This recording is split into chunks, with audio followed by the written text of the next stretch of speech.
The autumn air was crisp, a gentle reminder of the changing seasons. The leaves were just beginning to turn, painting the city in hues of red, orange, and gold. October in Washington, D.C. is usually a time for vibrant colors and political buzz.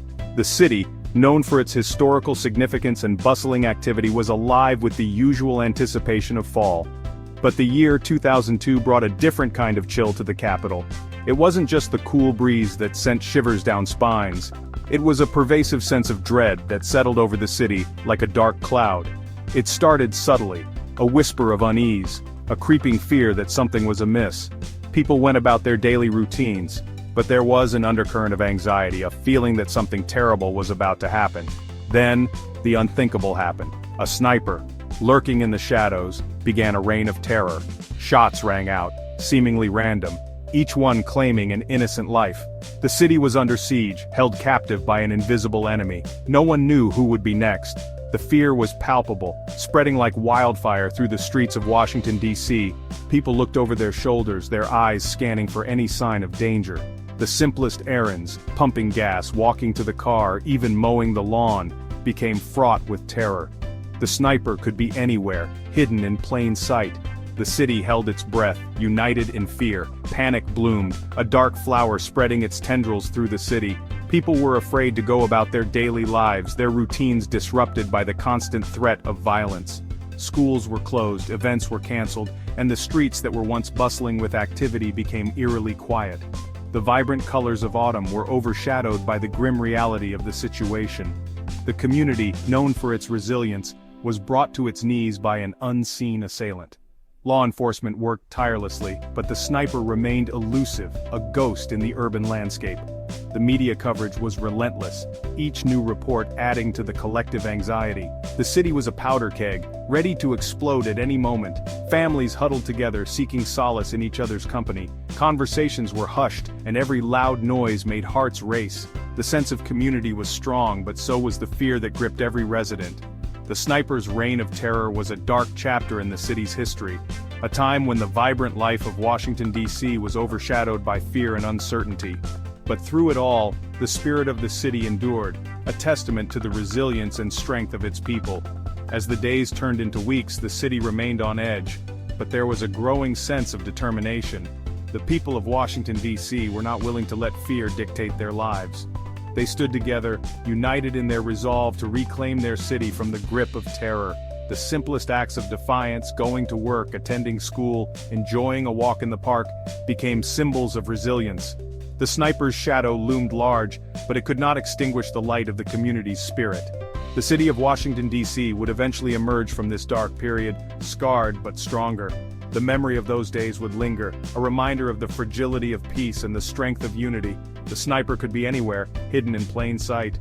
The city held its breath, united in fear. But through it all, the spirit of the city endured, a testament to the resilience and strength of its people. The city held its breath, united in fear. The sniper's reign of terror was a dark chapter in the city's history, a time when the vibrant life of Washington, D.C. was overshadowed by fear and uncertainty. But through it all, the spirit of the city endured, a testament to the resilience and strength of its people. October 2nd, 2002. A day that would mark the beginning of a terrifying chapter in the history of Washington, D.C. and its surrounding areas. A date etched in the memory of every Washingtonian. The city was bustling with its usual energy, people going about their daily lives unaware of the impending horror. It began like any other day.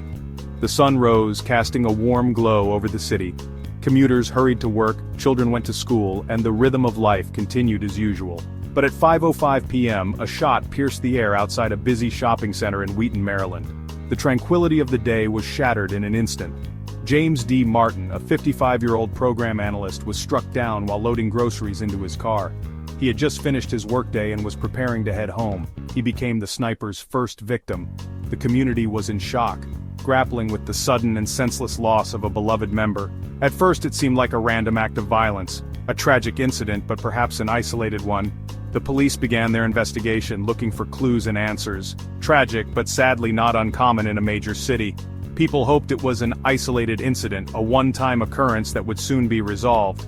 But then the next day, another shot rang out. The fear that had begun to settle in the hearts of the residents was reignited. This time, the victim was James L. Buchanan, a 39-year-old landscaper, shot while mowing a lawn in Rockville, Maryland. He was simply doing his job, unaware of the danger lurking nearby. The seemingly random nature of the attacks, the clean, distant shots, the lack of any apparent motive, all pointed towards a chilling possibility that these were not isolated incidents. This was no ordinary crime. The precision and cold calculation suggested something far more sinister. This was the work of a sniper, a methodical, remorseless killer who had begun a reign of terror that would grip the region in fear. Over the next few days, the body count rose. Each day brought a new attack, a new victim. A taxi driver filling his tank at a petrol station. A woman vacuuming her minivan. A man sitting on a bench reading a book. The sniper was relentless, striking with chilling precision, always from a distance, always leaving no trace. The attacks weren't confined to any one area. They spanned across Maryland, Virginia, and the District of Columbia. The randomness, the seeming lack of pattern, only amplified the terror. The sniper was a ghost, moving unseen, striking without warning. The city was paralyzed, living under the shadow of death. The fear was palpable. It hung heavy in the air, a suffocating blanket over the city. People were afraid to leave their homes. Schools were closed, businesses shuttered. The streets were eerily deserted, the usual hustle and bustle replaced by a tense, fearful silence. Those who did venture out moved with a hurried anxiety. They hugged buildings, avoided open spaces, their eyes constantly scanning the rooftops, searching for any sign of the sniper's nest. The simplest tasks, once mundane, were now imbued with a terrifying risk. Every trip to the grocery store, every commute to work could be their last. Amid the fear and chaos, the police were working tirelessly to catch the sniper. The investigation was massive, spanning multiple jurisdictions. Thousands of tips poured in, but most led nowhere. The sniper seemed to be always one step ahead, a phantom leaving no trace. Then came a breakthrough. At the scene of one of the shootings, the police found a chilling message, a tarot card, the death card, with the words, "Call me God," scrawled on it. This, finally, was a clue. The message, a twisted plea for recognition, gave investigators their first real lead. It also added a terrifying new dimension to the case. This wasn't just about killing, it was about power, about playing God. Section 6. Unmasking the Snipers, a Twisted Partnership. The Call Me God note led investigators to a chilling discovery. The sniper wasn't one person, but two. John Allen Muhammad, a 41-year-old Gulf War veteran, and Lee Boyd Malvo, his 17-year-old protege. Their twisted relationship, a toxic mix of manipulation and control, would become a key element in understanding the horrific crimes. Muhammad, the mastermind, had molded Malvo into his accomplice.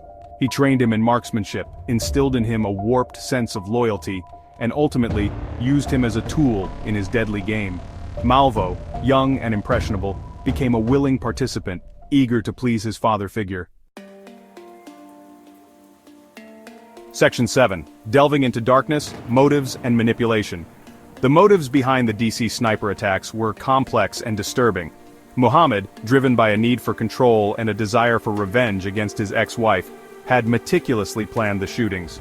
He saw himself as a puppet master, orchestrating fear and chaos to bend the world to his will. Malvo, on the other hand, was a victim of manipulation. He had been indoctrinated by Muhammad, brainwashed into believing that the shootings were justified. He saw Muhammad as a father figure, a savior, and was willing to do anything to earn his approval. Section 8. Justice Served, the Trial and Sentencing. The capture of Muhammad and Malvo brought a collective sigh of relief across the nation. The reign of terror was finally over. The trial that followed was a media sensation, the nation captivated by the chilling details of the case. Muhammad, representing himself, maintained a cold, defiant demeanor throughout the trial. Malvo, however, showed remorse, his testimony offering a glimpse into the psychological manipulation he had endured. In the end, both were found guilty. Muhammad was sentenced to death, while Malvo received 6 consecutive life sentences without the possibility of parole. Section 9. Scars on a Nation, the Enduring Legacy. This chapter delves into one of the most harrowing periods in recent American history, a time when fear and uncertainty gripped the nation. The DC sniper attacks were not just a series of random acts of violence, they were a calculated assault on the very fabric of society. The DC sniper attacks left an indelible mark on American society. The aftermath was a period of mourning and reflection, as the nation grappled with the senseless loss of life and the chilling realization that such terror could strike so close to home. The random acts of violence carried out with such cold precision shattered the sense of safety that many had taken for granted.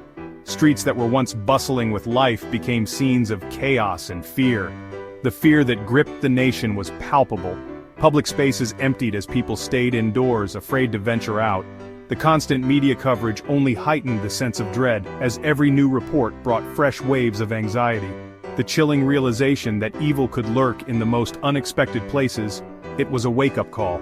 The attacks forced a re-evaluation of security measures and a deeper understanding of the vulnerabilities that existed within society. The attacks led to increased security measures with heightened vigilance at public events and a more visible police presence. These changes, while necessary, also served as a constant reminder of the new reality that the nation faced. A heightened sense of vulnerability permeated everyday life. People began to look over their shoulders more often, and families took extra precautions to secure their homes. The sense of invulnerability that many had felt was irrevocably shattered. The lasting impact on the national psyche was profound. Many sought psychological counseling to cope with the trauma, while others found themselves glued to the news, unable to look away from the unfolding horror.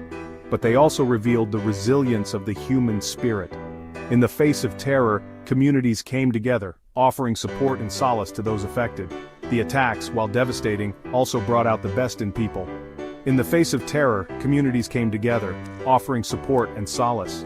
Candlelight vigils were held, and volunteers worked tirelessly to provide food and blankets to those in need. The sense of unity was a beacon of hope in a dark time. The victims, though gone, would never be forgotten. Their lives, tragically cut short, served as a stark reminder of the fragility of life and the need to cherish every moment. Their lives, tragically cut short, served as a stark reminder of the fragility of life.